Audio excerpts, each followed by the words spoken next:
Assalamualaikum warahmatullahi wabarakatuh. Selamat datang di MIFA, Mitos atau Fakta.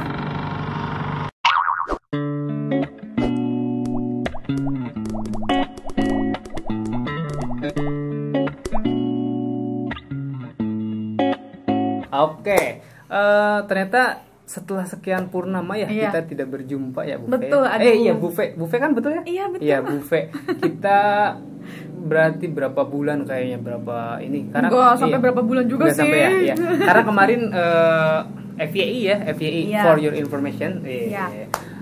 Jadi untuk info kemarin kita disibukkan dengan beberapa hal ya, salah satunya kegiatan penting ya. Kegiatan sangat penting. Salah satunya yaitu reakreditasi program studi keperawatan dan profesioners ya. Jadi ternyata saya sendiri dan teman saya Bu Fe sangat paciwuh lah ya, bahasa Sundanya paciwuh banget gitu ya. Betul. Dan alhamdulillah setelah berjalan kemarin lancar, 4 hari kita melakukan ALD, asesmen lapangan darinya selama 4 hari dan alhamdulillah berjalan dengan lancar, sangat lancar dan mudah-mudahan hasilnya juga hasilnya pun kita sangat baik, unggul ya, yang terbaik lah buat kita. Iya betul. Ya. Jadi teman-teman MIFA, jadi jangan sampai ragu-ragu. Misalkan mau bergabung di Stikers Kuningan ya. Iya benar, Stiku peduli banget kan. Salah satu kepedulinya itu ya reakreditasinya pun istilahnya apa ya? Sangat diperhatikan. Betul. Gitu kan ya, meskipun lagi puasa. Nggak kacang-kacang ya. Ya, nggak kacang-kacangan. Ya, oke. Episode kali ini apa ya, Om? Episode kali ini saya tadi salah nggak sih nama panggilannya Bu Fe? Efek udah lama. Kayaknya salah deh. Bucem ya kalau ya. Coba? Butek ya? Enggak, Bucem. Jangan, iya. Ya, Bucem. Ya, Ibu dan Cecem karena panggilan Ibu itu kan Cecem ya. Oke. Lanjut deh ya. Episode kali ini apa ya kira-kira? Episode kali ini kita akan membahas tentang akreditasi. Aduh, bukan. Jangan. Kita sudah melupakannya ya. Sudah melupakan, udah. Itu meskipun baru kemarin tapi kayaknya udah jadi kenangan. Iya, kenangan indah ya. Kenangan indah ya. Oke, mungkin untuk kali ini kita akan membahas tentang keibu-ibuan sih kayaknya, masih seputar, karena kan Bucem itu kan jagonya di bidang kebidanan. Enggak juga sih, enggak jago maksudnya, juga. Sebenarnya adalah keahlian di bidang itu dan kayaknya kita akan membahas tentang ngidam. Waduh, iya betul. Hal yang menarik ya. Hal yang menarik karena waktu itu saya juga pernah merasakan ngidam. Oh gitu. Iya. Iya. Nanti di depan kita bahas ya. Oke. Jadi untuk kali ini teman-teman kita akan membahas seputar bahasa ininya apa ya? Pengidaman itu bahasa baru banget ya. Pengidaman. Oke. Mungkin buat ibu-ibu sih atau bapak-bapak juga terkadang saya dengar misalkan ada istilahnya yang hamil ya, yang ibu-ibu baru hamil atau misalkan ya baru hamil lah gitu ya. Biasanya merasakan wah ini ngidamnya ini nih, misalkan pengen motor baru. Iya, Ferrari atau misalkan Pajero atau apa gitu kan. Itu bener enggak sih gitu kan? Atau mungkin ada lagi yang benci suaminya. Benci suaminya itu. Gak mau deket-deket. Itu sih kayaknya udah termasuk talak enggak sih itu? Enggak. Perempuan tidak bisa mentalak kan? Oh kan? Iya, tapi keterlaluan banget kalau misalkan ngidam benci suami dan pengen yang baru. Misalkan jangan sampai. Oke. Baik, tanpa berlama-lama dan mudah-mudahan agak lama sih nanti ke depannya ya. Tetap agak lama kita akan membahas tentang mitos atau fakta seputar pengidaman. Pengidaman. Tadi kan pengidaman ya. Ngidam. Oke. Nah, biasanya kan Bucem gini obrol-obrol dulu, biasanya kan sebenarnya benar enggak sih ada gitu kan orang yang baru hamil, misalkan ibu-ibu, biasanya kan yang muda-muda sih biasanya belia-belia gitu ya. Belia-belia itu tuh sebenarnya ogo takumaha gitu. Oke.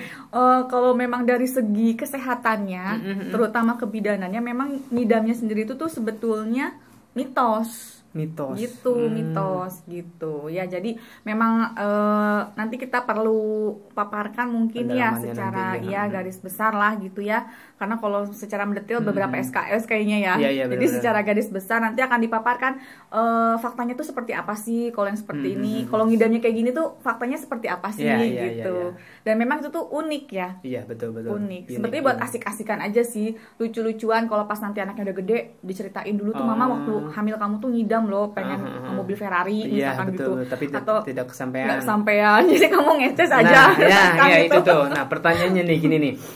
Mitos atau fakta? Pertanyaan pertama adalah mitos atau fakta jika maksudnya si bayi yang ketika lahir akan nyeces ya. Ketika si ngidamnya itu tidak terlaksana gitu. Biasanya kan dulu ya ada saya betul. waktu itu kan waktu saya ngidam gitu kan. Apa ngidam apa? Enggak, maksudnya pas ada misalkan ada pengen bakso. Iya. Baksonya bakso yang si Anu, si Bapak Anu gitu. Enggak boleh yang lain misalkan. Itu tuh harus spesifik banget. Betul. Itu gimana itu? Apakah mitos atau fakta ketika misalkan tidak terlaksana si bayi ketika lahir akan nyeces terus gitu ya. Iya. Dan memang ini saya alami juga nih waktu hamil. Saya tuh pengen segala sesuatu makanan yang hitam. Kayaknya mungkin kalau bucem itu memanfaatkan situasi kayaknya. Betul, mumpang. Karena emang aslinya suka makan. Iya, dengan bersembunyi di balik kehamilan, memanfaatkan suami untuk beli ini itu mungkin ya. Jadi memang hasrat itu tuh muncul ya ketika hasrat untuk ngidam gitu ya. Untuk ngidam, ya. Oke, itu muncul karena memang sebetulnya wanita hamil itu sedang mengalami turun naik ya, yang sangat tajam perubahan hormonalnya. Apanya tuh yang tajam? Perubahan hormonalnya. Biasanya kan saya mulus tajam banget itu enggak. Itu kebelet ya, oke. Iya, ini mah tajam gitu. Jadi perubahan hormonal itu tajam. Hormon apa? Ya hormon seputar kehamilan. Iya, seperti HCG, kemudian estrogen, progesteron, oksitosin, prolaktin gitu. Pokoknya hormon-hormon yang terkait kehamilan itu memang sedang berubah, naik turun. Iya, gitu. Sehingga mempengaruhi mood, mempengaruhi yaitu keinginan untuk segala sesuatu yang aneh-aneh gitu. Sebetulnya dasarnya itu yang pertama ya. Nah, kaitannya sama yang ngeces itu, sebetulnya memang semua bayi ya ada fase-fase di mana memang dia produksi air liurnya meningkat. Karena apa? Karena dia untuk kontrol otot mulut dan memang untuk kemampuan dia menelan itu masih rendah lah gitu dibandingkan bayi-bayi yang sudah berumur 6 bulan ke atas ataupun 1 tahun lebih gitu. Makanya ada fase-fase di mana bayi umur 0 sampai 3 bulanan itu dia produksi ECS-nya lebih banyak gitu, karena memang itu sedang di masa itu gitu. Dan itu tidak masalah sebetulnya dan berbeda juga. Jadi maksudnya jangan khawatir ini karena bongan gitu kan. Gitu kan. Dulu waktu ngidam enggak ini. Ibunya ngidam apa nih gitu bener. Dicari-cari ngidam misalkan bakso hitam. Budaya kita banget tuh. Nanti dibeliin bakso hitam terus dilepetin ke anaknya. Gitu. Cara ngobatinnya gitu ya. Jadi bakso hitamnya misalkan dikunyah-kunyah gitu sama ibunya. Dan besoknya masih ngeces. Nanti dilepetin ke anaknya dan besoknya masih ngeces. Iya, karena memang fasenya seperti itu. Apalagi bayi-bayi yang di fase dia tuh lagi seneng megang barang-barang ya, diliatin, digigit-gigitin. Nah, itu pasti produksi air liurnya meningkat. Karena di otaknya itu sedang fokus untuk kemampuan dia motorik memegang barang, sehingga kontrol ya untuk si otak itu mengontrol air liurnya teralihkan ke situ. Gitu. Tapi ada cerita juga ini, saya juga sebenarnya hampir tiap hari dulu kalau tiap hari tuh ngidam misalkan kan. Waduh. Karena pas bangun saya nyeces. Di bantal tuh, bikin pulau enggak. Itu ngiler beda ya. Beda. Oh ya, mungkin kalau masih anak-anak kan nyeces, kalau udah dewasa kan agak sedikit berkurang lah. Maksudnya ada rasanya mungkin ya. Bukan hanya rasa, baunya. Okay. Dan memang ini juga berkaitan dengan orang yang tua atau manula. Nah, itu biasanya kan akan kembali seperti anak kecil ya. Misalkan kan ada tuh manula yang memang ecesan aja. Nah, itu karena memang ibaratnya memang kontrol otot mulut dan menelan itu kan mulai berkurang juga kalau udah kembali ke ini lagi ya, gitu. Jadi memang sebetulnya mitos banget. Ngidamnya aja tuh mitos, apalagi itunya gitu. Iya, berarti emang nggak ada ya, maksudnya ngidam itu sebenarnya mungkin karena kalau sugesti karena mungkin pendahulunya itu bicara jadi wah saya juga ngerasa ngidam nih gitu kan. Jadi cuman ngikutin tren mungkin ya. Kebayangkan kalau misalkan ngidamnya oke lah cuman bakso gitu-gitu. Tapi kalau misalkan ngidamnya itu tadi misalkan ya sultan lah. Sultan pengen mobil Ferrari segala macam kan kasihan juga gitu. Jadi kalau ngidam sebatas hanya asik-asikan aja atau yang memang gampang-gampang ini mah ya. Tapi pernah waktu itu saya juga ini pengalaman banget ya. Waktu istri saya tuh ngidam, pengen sate si Mang Anu gitu, nggak boleh Mang yang lain gitu tuh. Oke, itu jam 10 malam. saya beli, ketika beli oke, datang, dan ketika datang boro-boro dimakan, baru saya nyampe pintu aja kecium baunya sedikit udah enak gitu. Nah itu kan maksudnya iya betul, para suami juga kan harus siap dengan mentalnya, sabarnya itu harus benar-benar ekstra kan gitu. Gak boleh maksudnya ketika istilahnya satenya nggak dimakan malah si istri yang disate gitu kan, nggak, jangan sampai gitu kan. Sumanto ya gitu. Itu karena ya itulah sugesti perubahan hormon. Jadi dia tuh memang lagi apa sih, kayak mencari jati diri lah. Kira-kira yang enak tuh apa sih yang dimakan gitu, yang enak untuk dicium-cium wangi itu apa sih jadi gitu. Berpikir tuh ini kayaknya enak, tapi ternyata kalau udah ada ternyata nggak sesuai, ternyata kok mual gitu ya. Berarti itu termasuk mitos ya. Jadi semua bayi pasti mengalami fase mengeces gitu. Dan ngidam itu nggak ada sebenarnya. Iya, apalagi ini mau tumbuh gigi. Oh iya benar. Itu pasti jumlah air liurnya meningkat. Oke. Berarti itu mitos ya teman-teman ya. Mitos ya. Oke. Untuk pertanyaan yang kedua. Oke, siap. Kita lihat untuk pertanyaan yang kedua. Mitos atau fakta? Ibu hamil yang mengidam itu makannya sukanya itu biasanya asam atau asin? Oke. Ya itu juga sama sih sebetulnya mitos juga karena memang ngidamnya kan mitos, jadi ini kita semua jadi mitos ya. Jadi kita di sini pelurusan ya gitu. Jadi memang itu tadi karena perubahan hormon, jadi mempengaruhi kemana-mana gitu ya. Terutama kan produksi air liur si ibunya juga kan kadang tuh terasa pahit. Produksi air liur jadi berpengaruh juga. Kadang pahit, hambar. Jadi memang sukanya sensasi-sensasi yang kayak asem banget ya, pengen asin banget, atau pengen yang manis banget. Berbahaya nggak sih ke si jabang? Nah gitu? Kalau ke jabang bayi sih enggak ya, gitu. Tapi ke ibunya misalkan nih saya lagi hamil ngidam pengen asem-asem, saya punya emah terus tadi paginya belum makan yang asem, tambah perih perutnya gitu. Berarti solusinya jangan makan yang asam, tapi cium yang asam. Suami ibu, ya, oke. Suami yang belum mandi. Ya itu nggak bakalan kena kemah kayaknya. Jadi inget, saya dulu tuh hamil juga ngidam, saya tuh pengen nyium-nyiumin ketiak suami saya. Bener. Iya bener. Tapi kesampaian. Ya kesampaian lah kalau nggak mau. Oh iya. Tapi maksudnya aneh juga ya maksudnya. Aneh juga, tapi itu memberikan sensasi yang menyegarkan itu ya. Bukan hanya menyegarkan, menenangkan. Ya itulah uniknya makanya dan perempuan hamil. Dan mungkin si suami puas banget gitu kan. Iya, ngerasa banget. Mungkin dia sebelumnya berkeringat, berolahraga, wah belum mandi nih cium gitu kan. Nggak mikir juga waktu itu. Pokoknya nenangin aja. Tapi ibu unik juga ya ngidamnya sampai nyium ketiak yang mungkin belum cukuran juga kan gitu kan. Ya keren lah. Aduh takut suami saya nonton. Tapi gini, maksudnya ngomong-ngomong suami, suami biasanya kan ada juga nih biasanya yang kan emang ngidamnya juga udah mitos sebenarnya. Cuman adalah maksudnya ketika ada yang bilang si istrinya hamil, ternyata yang ngidamnya si suaminya. Betul. Si suaminya tiba-tiba pengen belanja apa gitu tuh, pengen beli HP baru. Ya itu waktu saya gitu. Iya. Itu juga sebetulnya memang euforia sepasang suami istri, saking bahagianya mau menanti kelahiran buah hati gitu. Jadi sugesti sebetulnya. Jadi si suami itu saking sayangnya ke istri, saking sayangnya dia mau punya keturunan, jadi seperti simpati, berempati lah ke istrinya. Istri saya ngidam ya saya juga ngebantu ngidam juga gitu. Biasanya gitu sebetulnya. Jadi memang sugesti ya, berarti tetap maksudnya itu mitos sih, dari ngidamnya juga mitos, apalagi kesananya kan. Tapi memang aneh juga sih, maksudnya suka ada aja gitu sampai sekarang kan. Istrinya yang hamil, suaminya yang pengen makan, tiba-tiba pengen makan ini. Saya pernah ngerasain seminggu itu saya pengen makan yang benar-benar enak gitu kan.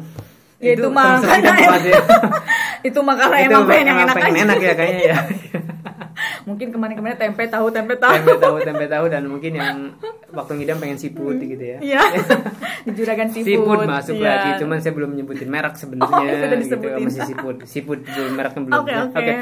Jadi sugesti ya itu. Ini saya mau nanya, ada pertanyaan lagi, ini tim kreatifnya udah ngidamnya udah mitos, ini nanya tentang ngidam lagi gitu kan. Tapi ya udahlah. Ini katanya ngidam itu mempengaruhi jenis kelamin anak atau enggak? Oke, betul. Banyak yang bilang, terutama yang mungkin para sesepuh ya, kalau misalkan pengen yang manis-manis nanti anaknya perempuan. Oh gitu? Iya, kalau yang asin laki-laki. Lalu kalau yang pahit, asam, itu asam, Apa ya? Oke, jadi memang untuk jenis kelamin sendiri sudah banyak penelitiannya. Memang belum ada yang betul-betul tepat valid 100% bahwa ini tuh bisa mempengaruhi jenis kelamin. Enggak. Kenapa? Kan bagaimana genetik yang dibawa oleh si ibu dan si ayah pada saat proses pembuahan. Dan itu kan ya tidak ada yang tahu kan pada saat pembuahan kan kita nggak masukin alat kan ke alat reproduksi kita gitu kan, nggak kerekam. Jadi memang paling ya mungkin nyasar-nyasar yang 80% atau mungkin 70% lah gitu. Contohnya kayak saya pernah ini ya kalender Cina. Ada kalender Cina di situ yang ada tahun, kemudian di sininya bulan dan umur si ibu. Jadi misalkan bisa diprediksi tahun 2021 misalkan ya. Sekarang mau bulan Mei besok nih. Bulan Mei umur saya 33 tahun misalkan. Nanti kelihatan tuh kalau saya berhasil pembuahan di waktu itu, oh jenis kelamin anak saya akan laki-laki atau perempuan gitu. Tapi itu juga tidak menjamin 100%. Apalagi hanya berdasarkan makanan tertentu, manis, asam, pahit, nih itu enggak kevalidannya lebih minim banget gitu. Jadi memang mitos ya, maksudnya iya program dokter lah. Juga kan kadang tidak berhasil kan gitu ya, karena memang harus itu memang itulah kuasa Allah ya. Allah kita nggak ada yang tahu kan ya. Alhamdulillah juga maksudnya alhamdulillah udah dikasih pun ya, maksudnya jangan sampai istilahnya laki-laki perempuan sama ya aja gitu. Itu titipan maksudnya itu ilahi Robi. Amin ya Allah. Ya oke. Efek bulan puasa. Oh puasa. Iya efek bulan puasa. Puasa tapi. Iya puasa. Kelihatan seger banget. Oh iya dong. Ini saya pucat. Mau pakai lipstick saya. Oke. Mungkin bisa berbagi juga nih macam tips kehamilan ya selama selama kehamilan harus ngapain maksudnya jangan terlalu parno juga, misalkan wah ngidam ini gitu gimana si suaminya sampai ayo harus dibeliin takutnya nyeces atau gimana gitu. Takutnya nanti ogohan banget lebay gitu enggak sih? Oke. Memang pada dasarnya setiap pasangan suami istri mau yang itu hamil pertama ataupun hamil keberapapun, pada saat kita akan mempersiapkan kehamilan atau menghadapi kehamilan trimester pertama itu yang perlu disiapkan adalah psikis. Psikis kedua belah pihak, psikis istrinya, psikis suaminya. Jadi harus betul-betul menerima dan harus betul-betul siap akan perubahan-perubahan yang terjadi nanti ketika ia hamil besar, ketika punya anak dan sebagainya. Karena kalau untuk persiapan materi mungkin bisa dipersiapkan ya, gitu kan. Tapi yang perlu lebih dipersiapkan adalah psikis gitu. Karena kalau psikisnya kurang siap, itu nanti bakal muncul nanti ngidam yang aneh-aneh. Ya. Maksudnya keduanya emang harus siap keduanya. Harus siap kan? Keduanya betul. Misalkan sudah tergambarkan nanti bakal gadang, harus siap gadang dua-duanya gitu kan. Terus misalkan harus siap untuk asupan nutrisi ibunya karena menyusui, ya suaminya berarti harus kerja lebih keras lagi gitu. Jadi pokoknya harus dipersiapkan terutama psikis.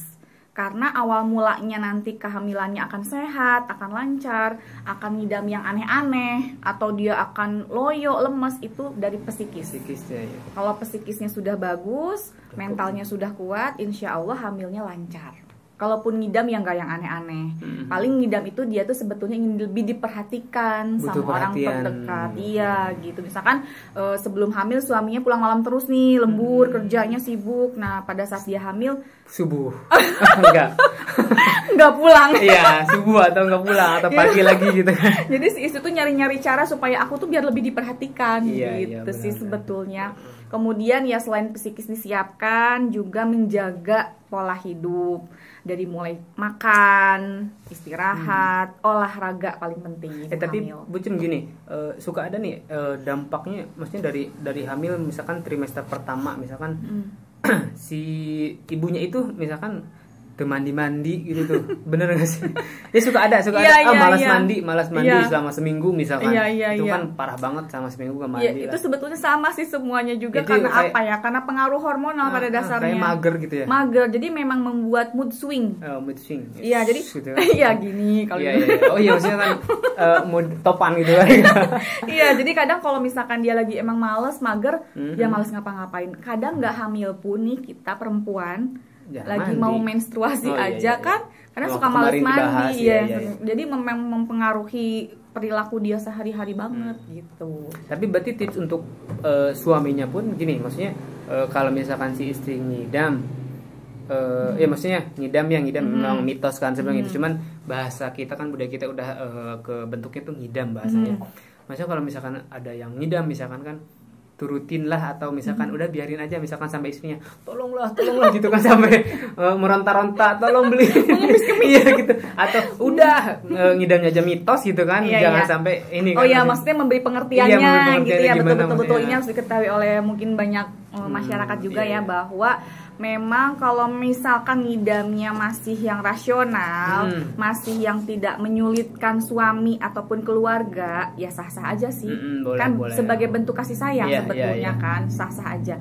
Tapi ketika ngidamnya itu sudah di luar nalar dan menyusahkan orang sekitar, ya harus diberi pengertian. Contoh, saya pengen mangga di rumahnya Pak Uus, pokoknya maling, nggak boleh bilang dulu. Itu kan udah di luar logika, kan?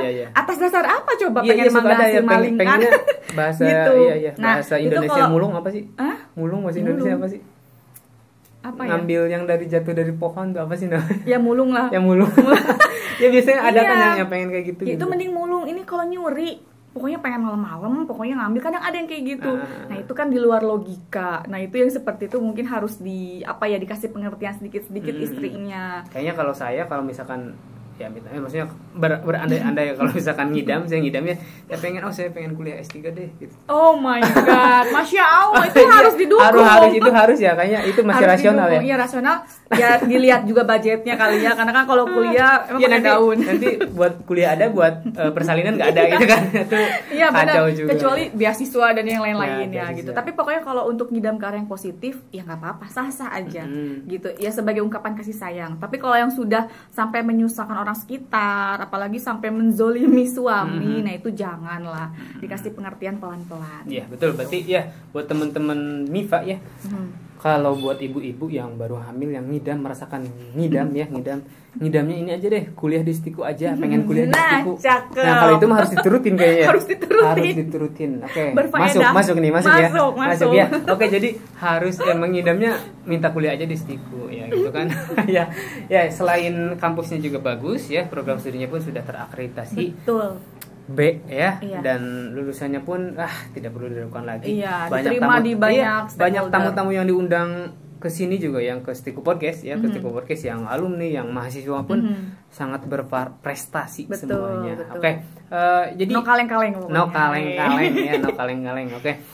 Oke teman-teman Mifa, tadi kita sudah membahas tentang seputaran pengidaman ya. Ternyata ngidamnya pun mitos. Jadi ya kesananya apa yang faktanya gitu ya, pasti ya hanya perlu pelurusan aja lah, penjelasan yang lebih ininya aja, biar tidak rasional yang biar tidak ujug-ajug kemana-mana gitu kan pemahamannya gitu kan. Saya bahasanya emang di sini banyak bahasa baru bahasanya ini New Zealand jadi, ya.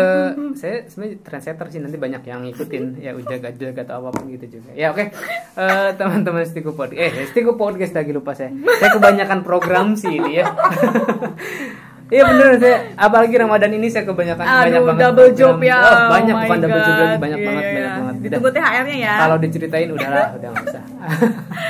Ya oke, teman-teman Mifa ya, tadi kita sudah ngobrol-ngobrol ya seputaran tentang pengidaman, dan mungkin perlu dicermati juga oleh bapak-bapak ya. Jadi jangan sampai bukan hanya ibu-ibu nih ya, bapak-bapak juga harus tahu. Ya istilahnya kalau yang ngidamnya pengen sesuatu ketika hamil itu, misalkan yang masih masuk akal, boleh aja gitu ya, pengen cilor, pengen apa boleh. Tapi kalau misalkan pengen yang sesuatu yang tidak istilahnya mampu gitu ya, ulah maksakeun gitu kan. Betul. Jangan sampai istilahnya sampai ngepet, jadi babi ngepet yang lagi viral gitu kan, padahal bohong gitu kan. Langsung nanti ditangkep loh. Iya, tapi kan emang tapi itu kalau bisa janganlah, maksudnya kan kita harus kuat iman juga. Ya oke. Teman-teman Mifa, kayaknya itu aja deh yang untuk kali ini ya. Sesi kali ini episode kali ini tentang seputaran ngidamnya tadi.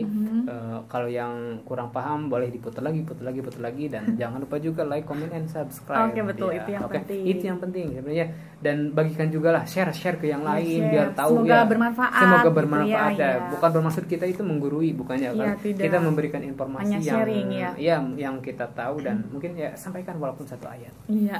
Cakep. Amin. Amin ya Rabbal alamin. Al-Fatihah. Enggak.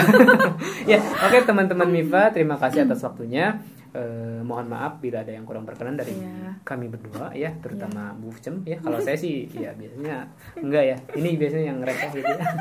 Ya, oke. Semoga bermanfaat. Semoga bermanfaat ya. Langsung aja tutup ya kayaknya. Iya, oke. Oke. Billahi taufiq wal hidayah. Wassalamualaikum warahmatullahi wabarakatuh. See you next time. Jangan lupa stick ya, oke? Mifa.